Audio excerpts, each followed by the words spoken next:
Welcome to the Nerd List, Episode 3. I'm Jon. And Shawn. And he's Shawn. Tonight we're going to be talking about our top 10 list of all-time comic book villains. Favorite list of comic book villains. Let's put it that way. And this time, Shawn, I guess you'll start out since I did last time. Sounds good. My number 10 on this top 10 comic book list is going to be one of Captain America's old buddies, the Red Skull. The Red Skull, Johann Schmidt. And this is, or Johann for German people, I guess that would be. Red Skull is the Nazi version of Captain America. In fact, Captain America was created to combat the Red Skull. The Red Skull, one of the most brilliant military people that has ever lived, or in comics has ever lived, is compared to Napoleon. Just a wonderful, wonderful, wonderful villain, actually responsible for killing Captain America. And that is no small feat. So the Red Skull is my number 10. He's very, very cool looking. And I just found out, Jon, the other day, that the Red Skull is actually not a skull. It's actually a mask that was given to scare people. And I did not know that. I remember you telling me that. Yeah, I love the Red Skull. First of all, because Captain America is one of my favorite all-time heroes. He's probably right behind Spider-Man for me. And like you said, he looks awesome. He's a red skull, just like the name implies. And I did not know that it was a mask. I just assumed it was, I don't know, you know how they come up with the weird background stories, like gamma ray burst gave Hulk his power and that kind of thing. I figured he had some kind of weird backstory like that. But it's a mask. And it's just easy to see this guy as being bad. And there's no gray area with him. I mean, he's a Nazi, so right off the bat, being an American reader, you identify him as evil. And just the Nazi part throws in a whole lot more to him, seeing as he doesn't have really any powers, I don't think. Does he? He's just brilliant. And he has been defeated so many times, buried under rubble, trapped in a room for years and years and years, and he still always manages to come back. Just really, really cool looking guy, too. He is. My number 10 is, I feel shameful for putting this one on there, but I had to. And it's Black Cat from the Spider-Man comics. Ah, yes. Now, she kind of is currently, I guess, wishy-washy with the whole good or bad. But I believe originally she was like a jewel thief. And she's drawn by a guy. And she has the perfect proportions. Oh, yes. And the sexiest outfit of any of the characters in any comic book, pretty much. Maybe not any, but she's definitely up there. So looks alone gets her on my list as being one of the favorites. And then she just has a pretty cool relationship with Spider-Man, almost kind of like Batman and Catwoman's, right? And pretty much, I guess that's what Black Cat is she's a copy of Catwoman, because she's a thief just like Catwoman was. Catwoman came first. But definitely as good looking as you can make a comic book character. Absolutely. That would be Black Cat Felicia Hardy. Felicia Hardy, right. Yes. Oh, yeah, definitely. I totally agree with you on this one. She is, I mean, as well as a woman can be drawn. And I love her little fuzzy arms that she has, the little white fuzzies on her arms. She is actually, as much as I love Batman and I love Catwoman, she is like the improved version of Catwoman. She is totally awesome, and man, oh man, I mean, wow, she can move. She's very fast, strong for a woman, and excellent fighting skills. Just, oh wow, that is a good choice. I totally forgot about her. Yeah, and I like her powers interesting. It's not over the top. I guess it'd be really weird to explain, but, going with the Black Cat theme, her powers have to do with, like, causing bad luck to the people, just like the old superstition, cat crossing, black cat crosses you, you have bad luck. So she affects luck, which is a neat idea. All right, my number 9. My number 9, we're going to stay on the Spider-Man topic, and I'm sure he might be on your list. He might be a little higher because I know how much of a Spider-Man fan you are. But mine is the Green Goblin. And I love the Green Goblin. And actually, I thought this was the best of the Spider-Man movies, the first one with Green Goblin in it. And the first time I saw it, I didn't like the costume. You know, it was too much of a suit, of a robotic suit that gave him his power and everything else.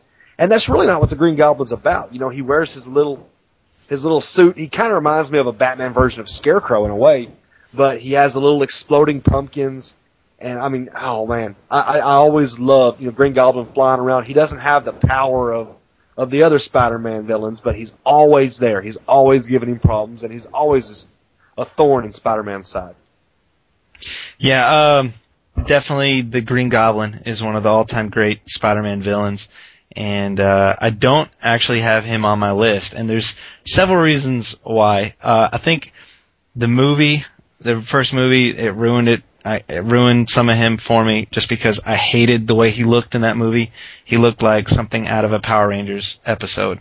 Yeah, but you got to admit, Willem Dafoe did an excellent job playing him. Willem Dafoe did do an excellent job playing him. And I love, that's the thing. With the Spider-Man movies, I've hated the casting that they have done in the movies. The only people that I think they got right is J. Jonah Jameson, Willem Dafoe being Norman Osborn, and I feel like there's one other I'm leaving out. But I don't think they've done much right. But casting Willem Dafoe was a great job.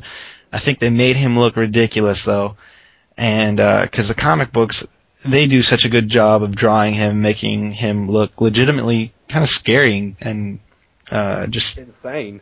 Yeah, he looks crazy, right? Yeah. And I just hated the way they did him in the movie, so that lowered him on my list. And then the fact that after that movie came out, there was just a flood in the comics of putting him back in the storyline, and they just kind of wore him out. Me being a close follower of the Spider-Man comics, I've just kind of got, I guess, fed up with his storyline. And right now they have the in the books. In the whole Marvel universe, they have a series going on called Dark Reign, where Norman Osborn has pretty much taken, he has taken Tony Stark's place and is like a new Iron Man type person and leading the Avengers, like a new version of the Avengers that is really a bunch of bad guys. And I'm just worn out with Norman Osborn at the moment, so I didn't have him on my list, but I do like him. I guess I've just been overfed him lately. My number 9 also originally appeared in the Spider-Man comics and is definitely one of his enemies, but he ended up being more of a Daredevil enemy, and that is Kingpin. I love the Kingpin, the fact that he doesn't have any powers, he's very manipulative, and has this huge empire that he kind of works in the background. And recently, not too long ago, I read this comic book. It was almost like a what-if thing, where back in the Civil War series, Spider-Man gave his identity away, and so people knew who he was. Spider-Man went after Kingpin, and they did this like what if series that didn't really go in the timeline, but they actually had Spider-Man kill it, and that was one of the best books I'd read in the comics for quite a while, where he actually ended up killing the Kingpin. And I just love the way he looks, and I love the way in the Daredevil movie, going into that movie, I thought I was going to hate it just because of who they cast as Daredevil. I hated that idea, but I ended up liking it. I thought it was one of the better Marvel movies. I don't know why people tend to not like that one too much. I really enjoyed it. And I loved how they cast Michael Clark Duncan as the Kingpin. He's not white, but I think it doesn't matter. He seemed like the perfect cast for that spot, and I loved it. Even though they changed up, he wasn't white, but it didn't matter because he was awesome in that spot. Who else has that size to pull off the Kingpin that they have in the comics other than Michael Clark Duncan? Yeah, absolutely. Very, very, very good. And you know what? He's a lot stronger than people give him credit for. He really is. Yeah. He's real strong, and I mean, just kind of the ultimate mobster. He's kind of the ultimate mobster guy. And it's so funny how you can kind of relate these characters from Marvel to DC. And again, he's kind of, a version of the Penguin. Honestly, I mean, he's the ultimate, into everything, crime. It totally runs the whole town. I mean, not only, Spider-Man, not only Daredevil, but he gives the Punisher fits. He gives everybody fits, and he's the one that's always kind of uniting the villains together, which, that always takes a special villain to be able to unite villains together. Yeah. So anyways, okay, my number 8, kind of getting off topic of Marvel for a minute, we're going to step over to the DC realm for a while, and my number 8 is a Batman bad guy, and he's kind of stunk for the last couple of years, but he still made my list, and that's the Riddler. And there's many reasons why the Riddler made my list, but most of all because I used to watch the cartoons of Batman when I was younger, and not only the cartoons, but the old school 60s version with Adam West and all those guys, and I always loved when the Riddler was on because he always gave those riddles, and I loved to try to figure them out. And I never could, but, I mean, whoa, the Riddler, doesn't really want to, create crime. He doesn't want to hurt people. He doesn't want to kill people. He just wants to outsmart Batman. Now, if people get in the way, he'll kill them. He don't care. But, he always wants to outsmart Batman. And I don't know what would happen if the Riddler actually killed Batman. I think he would probably go insane and kill himself. But the Riddler, Edward Nygma is my number 8. I love the Riddler, and if I had more spots on this, he would definitely be in there. I debated long and hard about this, about putting the Riddler in there. First, like you mentioned, the 60 series with Adam West, I watched that. That was probably my real first introduction to Batman, and I love the villains that they cast in that TV show. All of them, the Penguin, the Riddler, the Joker. I love the casting that they had in there, and I love the laugh that the Riddler would do and the way he would say his lines in that show, and that just I don't. If I think of Riddler, I don't think of the Jim Carrey from Batman Forever. I think my mind automatically goes to the guy who played him in the '60s show. I love that show. I didn't actually get into the Batman Forever with the Riddler. I mean, it seemed kind of more like a Joker style than the Riddler with all the ha ha ha laughing and everything. But I mean, it was entertaining. But that's really not the Riddler. Mm-hmm. We on 8 now? Yes, sir. Okay, my number 8, and this is one I can honestly say I don't know a whole lot about. It's a DC villain. I'm more of a Marvel guy than a DC. Pretty much the only DC books I read are Justice League and Wonder Woman. Gotta admit it. And this one is Darkseid, and I think he's one of the cooler looking ones. I love that he's powerful enough to go toe to toe with Superman, but at the same time, even though he's that powerful, he will a lot of times prefer to work behind the scenes, more manipulative, controlling his minions, getting them to do the work. But if it comes down to it, he can go toe to toe with the Man of Steel, and he has the cool eye beams that he does that he can do multiple things with it, not just burn stuff or disintegrate stuff, but he can like teleport people with them, do other kinds of stuff with those eye beams, and he just looks evil. He looks like a good villain. The red glowing eyes, that like gray stony color that he has. I think he's just a cool looking villain, and he's a very powerful one. So he's my number 8. Well, I guess we'll go right to my number 7 because my number 7 is also Darkseid. And you're absolutely right. And oh man, I love watching him in the cartoons. And actually, I read a few Superman comics before I ever saw Darkseid on the cartoon screen there. And he always looked cool, and he was always just so calm. And then I watch the cartoons, and he has that low voice, and he never gets excited, he never loses control. I mean, and that's it. He is the epitome of what a villain's supposed to be, and he is one bad dude. And you're right, those eye beams, man. You there? I'm here. Oh, somebody just called me. No, I was sending you a file. Oh, okay. Anyway, so Darkseid is an excellent choice. I love the Fire Beam, and he's whooped up on Superman. He's whooped up on Wonder Woman. He's whooped up on Batman. All of them. And the only thing really, to me, that's saving the world from Darkseid is his alliance with New Genesis. That's the only reason he can't invade Earth, which I know I'm getting to show my dorky side there. But Darkseid is absolutely one of the great villains, and probably one of the top DC villains at least. Yeah, definitely. So we're on to your number 7. My number 7 is, and I guess we're sticking with the DC side here, the Penguin.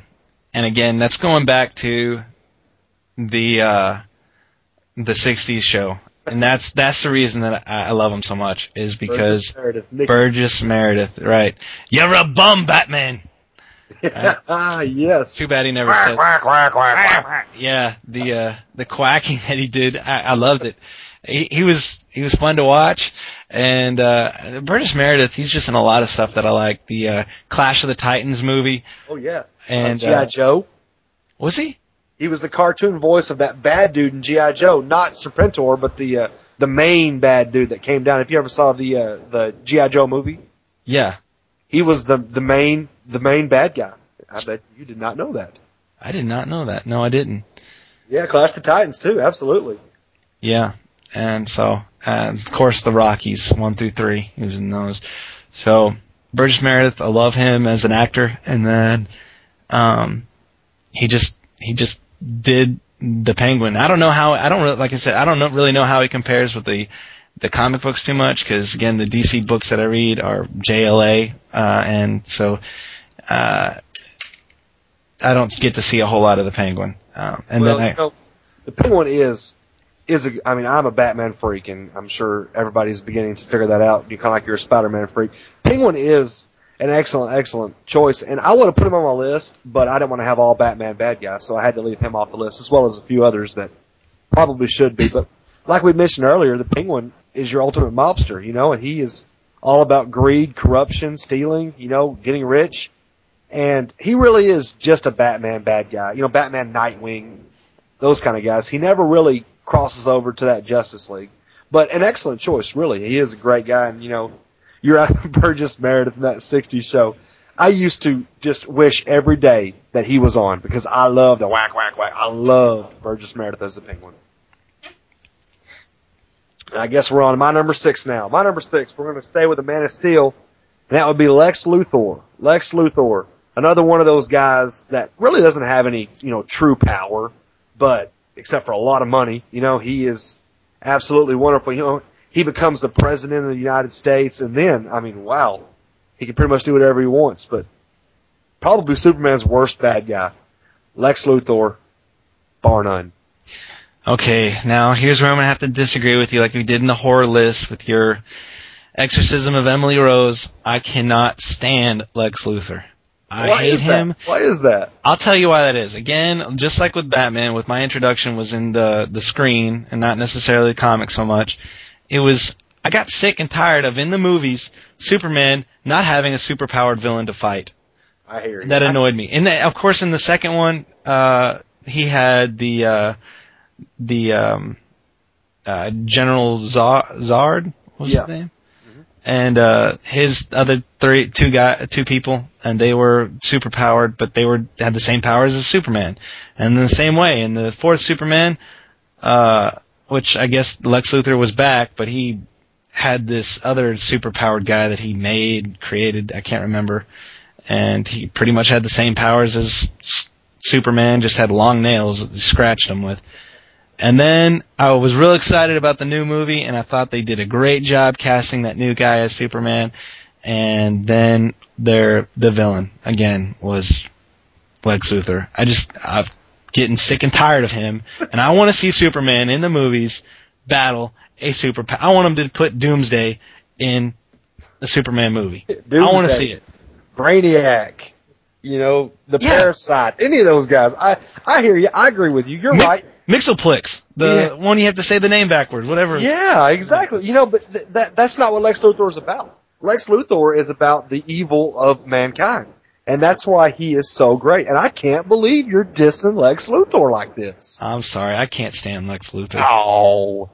Well, go ahead and give me yours then. And then in the Mortal Kombat versus DC video game, he's got that stupid robot suit on. Well, he has heart problems. He has to wear the suit because he had the kryptonite on him for too long. He has cancer. Whatever. Stupid Luthor. I'm sure y'all have one on here that you'll rag me about at some point, probably. And my number 6 is Dr. Doom, Victor Von Doom. I guess this one, I just love him for the fact that he looks cool. And the way that he looks, I heard this, I don't know if it's 100% true or not, that he helped inspire the look of Darth Vader. Now, whether that's true or not, I don't know, but I have heard that. And Darth Vader is I'm probably ruining one of the future lists that we're going to do, but he's one of my he is my all-time favorite villain of anything. Oh, absolutely. Love Darth Vader. Which takes me to another casting thing that I hated was Hayden Christensen. Hayden Christensen. God! Hated that casting. God, could they have done Anakin Skywalker any more wrong? No. I mean, my God, there was the annoying kid with a huge head. Yeah. I hope to God he don't listen to this. And Jingle All the Way. Yes, he was in Jingle All the Way. Yeah. Give up acting! I think he has, because I don't think I've seen him in anything since Star Wars. I don't know. He might be. But we're getting off. Dr. Doom, he just looks cool with the hood and the metal all over his body, and the fact that he studies magic is just a cool thing too. Other than that, he doesn't really have any powers like they gave him in the movie, where he got powers like the same way the Fantastic Four did. But he does some magic stuff, of course, a lot of science stuff. He's also very smart. So I love Dr. Doom mostly just because he looks so cool. Well, he's a little higher on my list, and we'll get to it in a minute, but we'll go ahead and talk about him now. That made no sense. But anyways, we'll go ahead and talk about him now, and I'll skip over him later. Victor Von Doom, you're right. You know what, though? You played the Marvel Ultimate Alliance, right? Yeah. He sure had power in that game. Yeah, he did. He did. And, he's another one of those guys that always can just seem to get everybody together.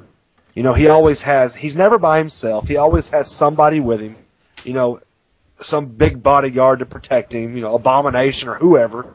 Victor Von Doom is an excellent choice, and that mask is so freaking cool. I mean, dang, who would not want to be Victor Von Doom for Halloween? He is got the coolest costume. Well, one of the coolest costumes. All right. Number 5. Are we on my number 5? Or your number 5? Your number 5. Oh, my number 5. Here we go. My number 5. Another one of these guys. I had such a hard time with this. And, I mean, he's probably should be higher than this. But my number 5 is Apocalypse. X-Men bad guy, Apocalypse. Somebody that, I mean, you can't talk any sense to. You can't reason with him. You can't make a deal with him or anything. He just wants to destroy the world.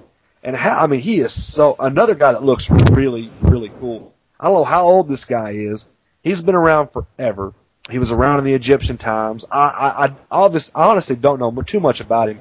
I know that he got some power in the ancient Egyptian times, and he's almost indestructible. And, I mean, I don't know how the X-Men always beat him, because he's smarter than everybody, he's stronger than everybody.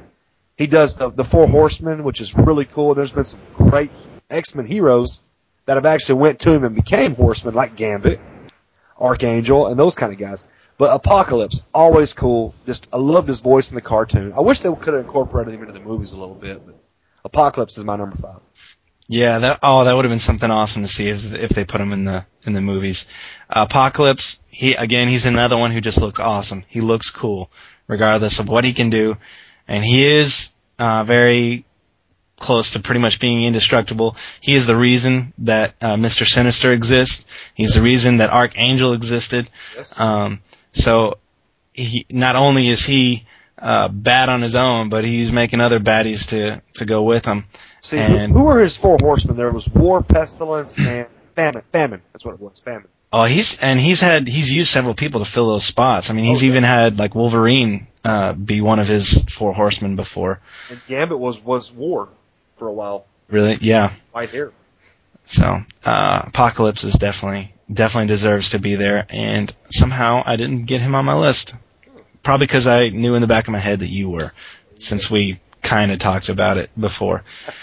All right, my number 5 is, and this is one that I had to boot somebody else off of because I thought this one deserved a spot. And that one is the Dark Phoenix, another X-Men villain. Basically is just Jean Grey, but she got the Dark Phoenix was, I wasn't always 100% sure on what the Dark Phoenix was. Was it a spirit? It was some kind of entity, but when it was in her and released to full force, she was the most powerful thing in the universe, and nothing could really stop her. I'm not even 100% sure how they stopped her in the original Dark Phoenix saga. It's been so long since I've read or watched it in the 90s cartoon. I don't even really remember.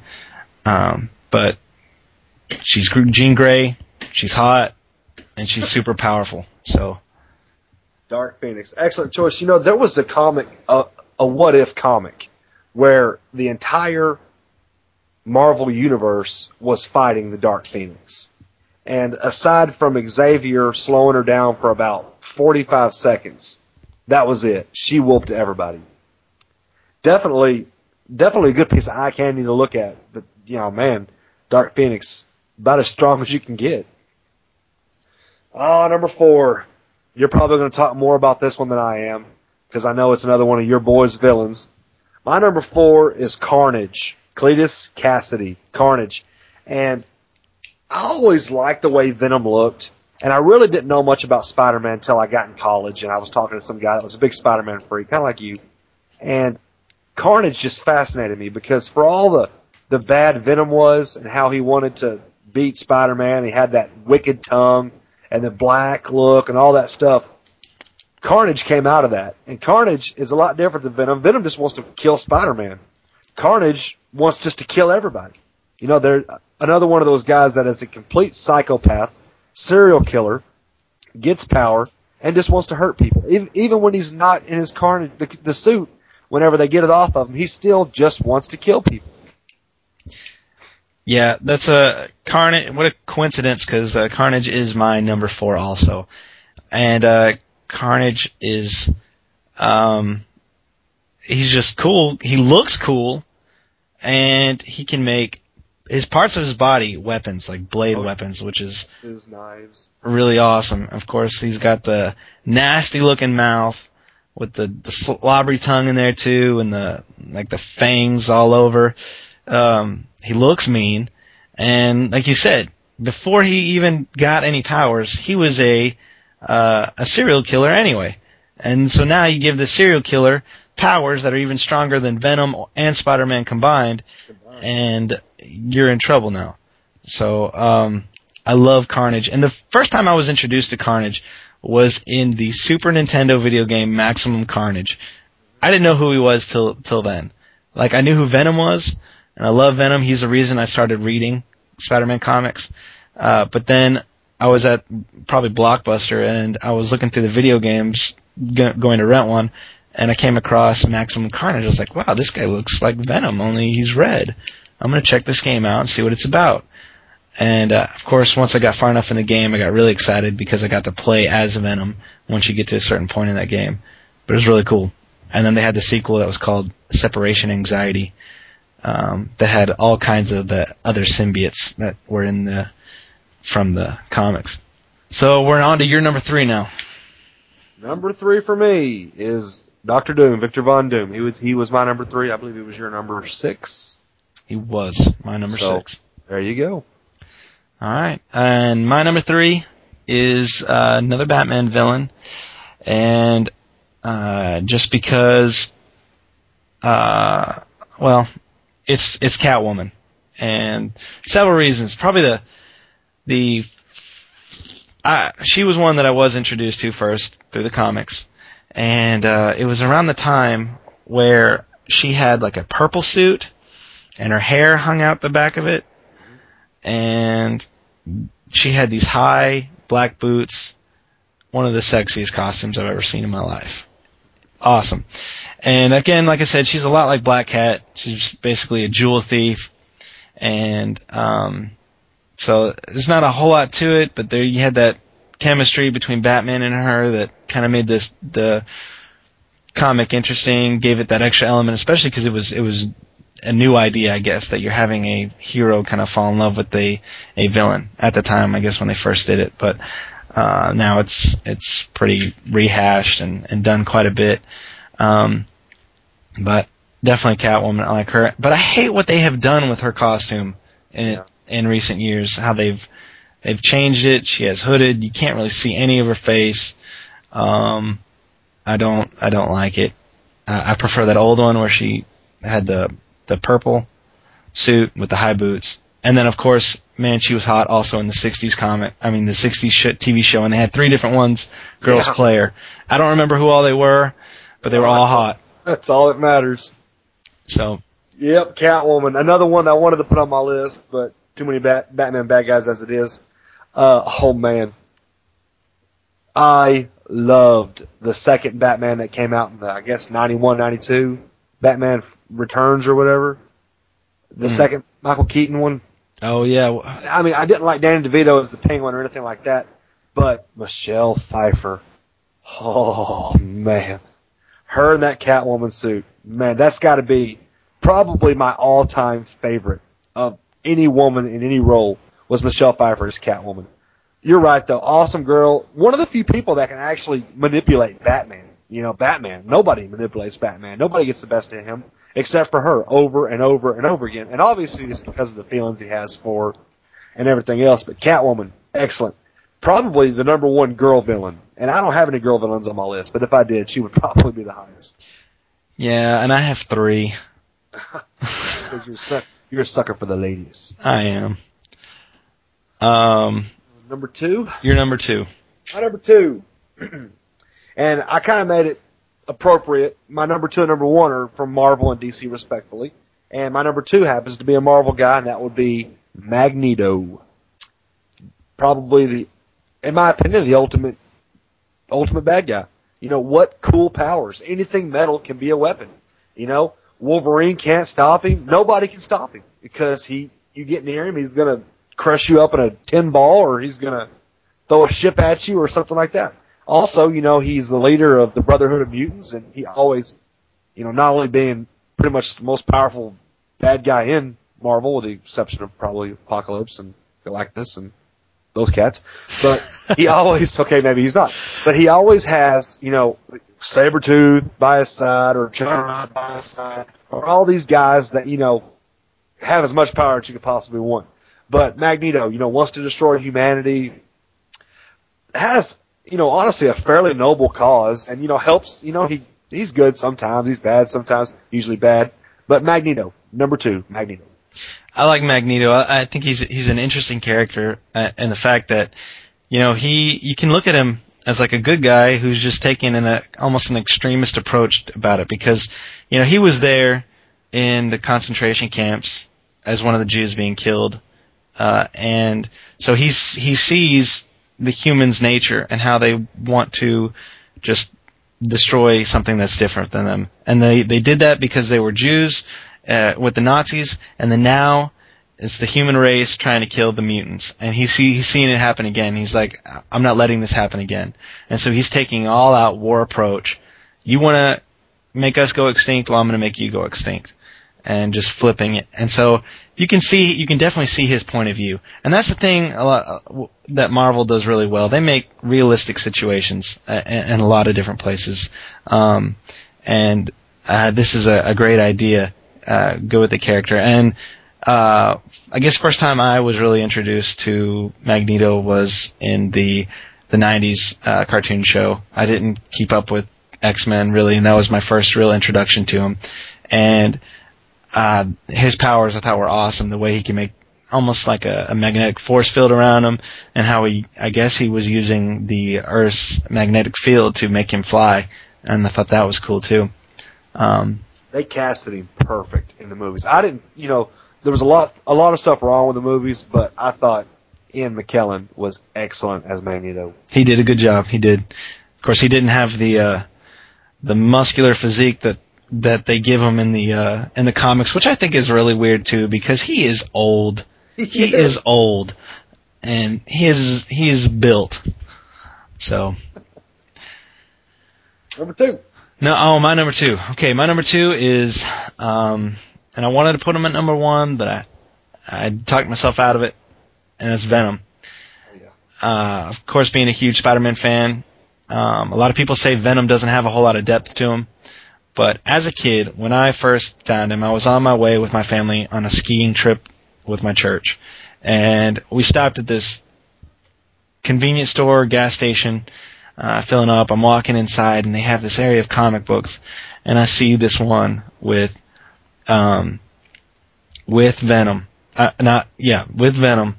on the cover, and I thought he was the coolest looking villain I'd ever seen in my life, and I had to get that comic. I immediately picked it up, took it over to my parents. I was like, please let me get this, because I thought he looked so cool. And from then on, he's probably what really got me really into Spider-Man a lot was Venom. He's one that they kind of, in the 90s, they overused because he was such a popular character. And they put him out there so much that he just got hit with overexposure. And I think it made a lot of people dislike him later on. And a lot of people think that Venom doesn't have a whole lot of depth to him. And I don't like what they've done with the story now, that Eddie Brock is not Venom anymore. The symbiote has gone to, I can't think of the guy's name right now, but the guy who was Scorpion. He's now Venom. And I miss Eddie Brock. And one of my favorite panels I remember reading from this comic I got, it has Eddie Brock. He's fuming over, because he's just obsessed with getting Spider-Man. He's benching. He's lifting weights, and he's got a lot of weight on there. And he's not in his Venom outfit. He's just Eddie Brock. He's huge, buff, and he's benching this thing. And he's talking about how he wants to get him, and how he has to make himself better. He has to train himself and get himself better. And he's doing this bench, and he can't get it up. He's got like halfway up, but can't get it up. And then all of a sudden, he just goes out into Venom mode. The symbiote comes over him, and he's just holding the bar now with one hand and just chunks it, sends it flying. I thought that was the coolest panel in that comic. I loved it. Well, I'm shocked. I'm very shocked because I really thought Venom would be your number 1. And that's why I didn't put him on my list. The same reason you probably didn't put my number 1 on your list. Venom, excellent. And God, he's got to be just one of the coolest looking things in the world. I mean, that tongue, hanging out that tongue, that black suit. I mean, just awesome looking. Eddie Brock, man, I really figured he'd be your number 1. Huh. Okay. Now I guess we're gonna go on to my number 1, which I know you know what that is. Yes, I do. And I don't even have to tell you because he is the all-time biggest villain. So now you don't have to tell me, and we can just go on to mine. No. Oh, that's right. Though we have to do that for the listeners. Because the 3 people that are listening to this podcast are going to want to know who my number 1 is. You, me, and your woman, or maybe mine. Yeah, 4. But my number 1 is. I can't do the Joker laugh. The Joker. Absolutely. The Joker. Absolutely insane. Insane. Will do anything to just cause chaos. He doesn't have to have any rhyme or reason. He just wants to cause chaos. And he is infatuated with Batman. And I love the cartoon that came out, I guess, in the late 90s, the Batman Superman, when they teamed up together. And the Joker went to Lex Luthor and said, hey, if you pay me, I'll kill Superman. And, Luthor was like, well, you can't even kill Batman, so how can he kill Superman? And, he pretty much almost kills Luthor for saying that because Batman's obviously the best. But the Joker, absolutely, Joker alone gives the entire Justice League fits. Has no superpowers. You know, always has Harley Quinn on his side, who, well, another one of those incredibly hot, bad people, even though she wears the white makeup. But the Joker, he has that chemical that makes you laugh. You know, always has the hyenas around him. You never know what you're going to get with him. It's never as it seems. And that's what makes him so off the wall. That and the fact that you think you know what he wants, but you don't, because there is no reason behind what he does. He's incredibly intelligent. And you know what's funny is I don't even know the Joker's real name. I don't know if you do or not, but I don't even know if he has a real name. But that white makeup, the purple suit, oh, awesome. And I think we can agree that Jack Nicholson playing the Joker was awesome. Now, I thought Heath Ledger did a pretty good job as well, but Jack Nicholson as the Joker, wow. I totally agree with you. Jack Nicholson, I thought he owned that role, and I was like, man, I can't believe they're going to redo and put the Joker in there when Jack Nicholson has already done the defining role of the Joker. How can they do any better? And then I was knocked off my feet by Heath Ledger's performance. I thought he did an amazing job. Not taking anything away from Jack Nicholson, but when I heard that casting, I was like, there's no way the guy from A Knight's Tale is going to pull this off. Throwback Mountain. Oh, wow. I never saw that, so... Oh, yeah, you did. You watched it last night. No, you must be confusing me with you. And this, he's a great character. Like you said, he's insane. He wants chaos for the sake of chaos. Really good. And again, my first exposure as with all Batman villains pretty much was, the 60s show. And I loved him in that one. I loved the laugh that he did in there. Again, I had Joker on my list, and I booted him out because I knew for sure he'd be on your list, and I replaced with Dark Phoenix because I thought she'd be a good one to talk about with their powers. But love the Joker. Great villain. It just seems kind of wrong that I had to go first because I know your number one is not going to be able to touch the Joker. Oh, he would whoop the Joker. Completely destroy him, or in your famous words, he would thrash the Joker. And that is Shredder. Shredder, of course, because Ninja Turtles defined my growing up, and so I have to put him in there. He did originally come from comics, and I think we stayed true with that in everything that we've mentioned tonight on the podcast, except for, I guess, Harley Quinn. She originally appeared in the animated series, but then they took her into the comics and completely adopted her as a villain, but still came from a spin-off of a comic that went back into a comic, so it works out with Harley Quinn. But the Shredder originally showed up in the Mirage comics, and he was a bad guy. If you saw the cartoon first, which I did, I was exposed to the cartoon first, the Shredder was a complete goofball. He was an idiot. And I loved the voicing that they had for him. I loved the character that they had for him.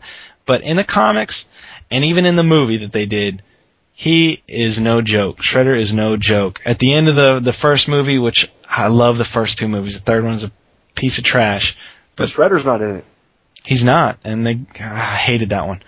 But the first two were awesome, and in the first one, I love the end where the four turtles fight the Shredder, and he just kicks their butt. He thrashes them. He thrashes them, right, in your words. And he just looks cool. He has blades all over him. He has a cape. You don't get to see his face, and he is a beast in every sense of the word. Love the Shredder. Orokusaki. You're right. I mean, the Shredder. Oh man! And I remember when I first started watching Ninja Turtles I was about 6 years old, which was in about 1986, to give away my age. And yeah, you're right. In the cartoon, I guess they're trying to appeal to the kids. He was kind of corny. But then when the movie came out, man, he was no joke. He whooped their tails. And, you know, he controls the Foot Clan and everything else. And, the Shredder is an excellent choice. We had talked about it, but I didn't really incorporate him on my list because I was trying to kind of stick to the Marvel DC. I'd never really read the Ninja Turtle comics, but the Shredder is a fantastic villain, and he is worthy of being number 2 on the list behind the Joker. You're right. And who played Shredder in Ninja Turtles 2 whenever he was Super Shredder? Kevin Nash. Kevin Nash. Of course. Sexy. You're right. You're right. Definitely one of our favorite wrestlers. Loved him WCW days when he was NWO Wolfpack. Love those times, which wrestling, we'll leave that for another list. And I think that just about wraps up tonight's episode, or this week's episode. And do you have any honorable mentions you'd like to throw on your list? Yeah, I do, and a couple of which we've already named, Venom and Catwoman. Also had the Penguin, Two-Face, Scarecrow, pretty much everything that's a Batman bad guy. The Juggernaut, Sabretooth, Brainiac, and Solomon Grundy. Those are good. I like Bizarro. I don't know why. I don't even know a whole lot about him. I just like the way he looks. Thanos. Yeah. He looks to me like the Marvel version of Darkseid, only with a different outfit on. His powers are very different than Darkseid's, and I just like Thanos the way he looks too. And I guess I really don't. For some reason, I'm blacking out. I probably should have written some down, but I don't have a whole lot off the top of my head that I can think of. Well, we at least have to mention Doomsday. He did kill Superman. Yes, of course, Doomsday did kill Superman. He's got to get some kind of honorable runner-up mention in there. All right, well, thank you for listening to this week's episode of The Nerd List. Tune in next week to find out what the list is. Thank you for joining us on The Nerd List. If you have any questions, comments, or would just like to suggest a list topic for us to cover, you can reach us at thenerdlist@gmail.com. Also, check us out on MySpace at www.myspace.com/thenerdlist. Music for The Nerd List is provided by Steven Jurgen, and logo art is by Holly Harvick.